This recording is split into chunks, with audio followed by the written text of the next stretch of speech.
What's your favourite medium to work with? It's probably oil paint. It's a really messy, obnoxious medium sometimes, but the results you can get with it are really subtle and very flexible, and you can work on all different kinds of scale with it. So I've really enjoyed working with oils on this latest book, and using large palette knives and really splashing it around a bit and making a mess.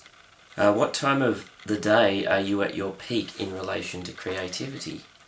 I wish it was the whole day, but it's usually early in the morning, when I'm usually distracted doing other things such as answering email anyway, and then very late at night when it's time to go to bed. So this is kind of frustrating, but over the years I've found that my creativity peaks really whenever I get started, and so I just force myself to start doing something creative, and eventually I get into it. I can't afford to wait around for the feeling to arrive and the muse to drop down and start whispering in my ear. I just have to get busy.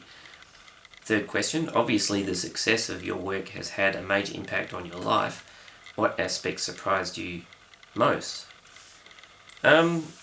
Probably the most surprising aspect is how little impact it really has when you return to the studio. You know, it's almost as though any past success, whether it's a personal success or something that's been bestowed on you by somebody else, it kind of just evaporates. And every time you stare at that blank bit of paper, it feels like you're 5 years old again, and you're facing the same kind of problems, and they're kind of often quite deep existential problems of what do I draw and what's the point of this activity. And there's something about the solitude and the familiarity of the studio space that always brings everything back to the same point, and I think that's very helpful in maybe not getting carried away and worrying too much about what people think of your work. It always comes back to this same, very basic place. What's more amazing, the universe or the human mind? I don't know. I think they're both pretty amazing, and I think they both fold into each other. It's quite a strange thought when you realise that the whole universe does actually exist in your mind, since everything that you understand or know or feel has to be processed inside this little bubble of a skull. And I guess ultimately it's the universe that's outside of you that is slightly more interesting, because it's unpredictable and it doesn't necessarily conform to your beliefs, and it will always challenge you. But that said, the same is true probably of the human mind. So, but that's an interesting question. What job could you never do? Probably Olympic athlete. I think I wouldn't be able to get up that early to train, and I just wouldn't have the stamina for it. I think that's one real reason why I've ended up becoming an artist. I like to just potter around in a small space doing tiny things and staying at home. So I'm sure there's a lot of other things I wouldn't be very good at, but fortunately I don't have to do them too often. What were you obsessed with or infatuated with as a child? Well, that's easy. It was dinosaurs. I was totally obsessed with dinosaurs. In fact, dinosaurs probably taught me how to draw in the first instance, because I spent my life savings at the age of 7 on a book called A Natural History of Dinosaurs, and I don't know how many years I spent afterwards tracing the pictures of dinosaurs using baking paper, one after the other, and until the book pages are so furrowed with indentations that it's almost unreadable.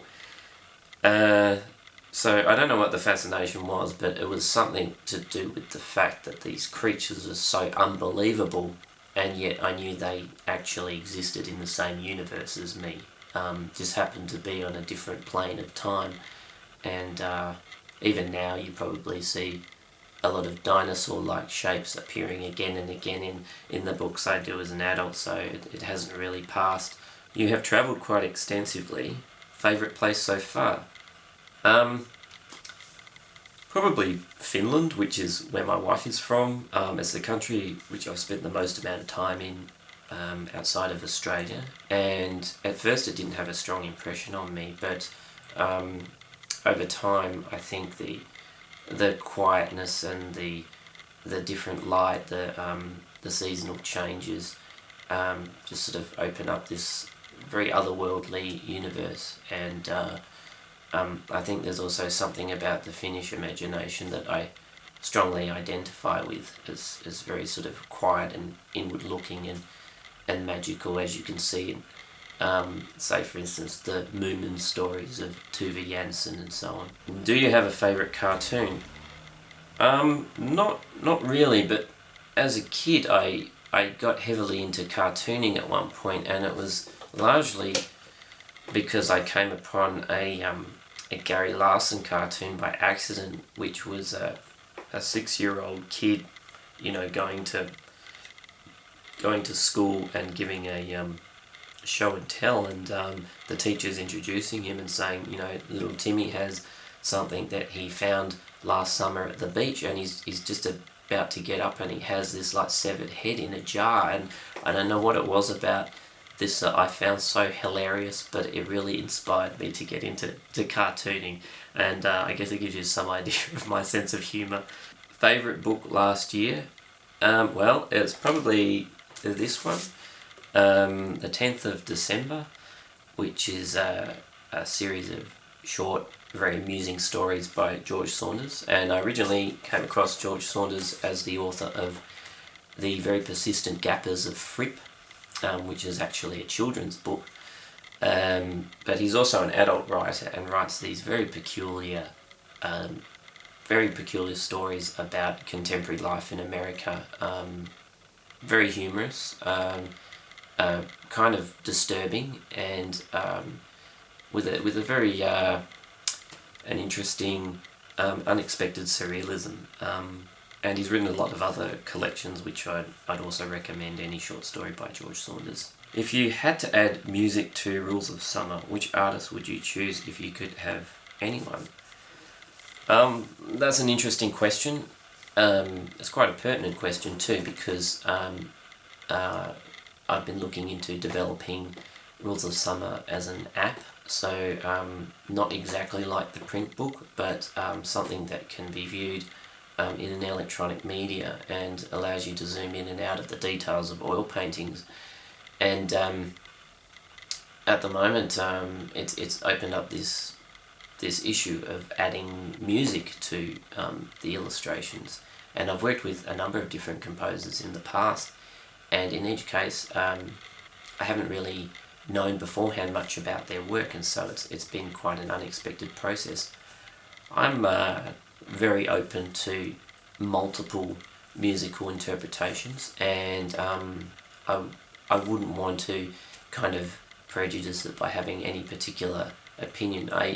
I create all the work in complete silence, so I don't actually think about music or sound very much when I'm working, and so I think it'll be very interesting to actually see what develops from this project, and if there is a musical component and how that might work with the images. I'm sure it will be surprising in one way or another, and if it's not surprising I'll probably be a little disappointed.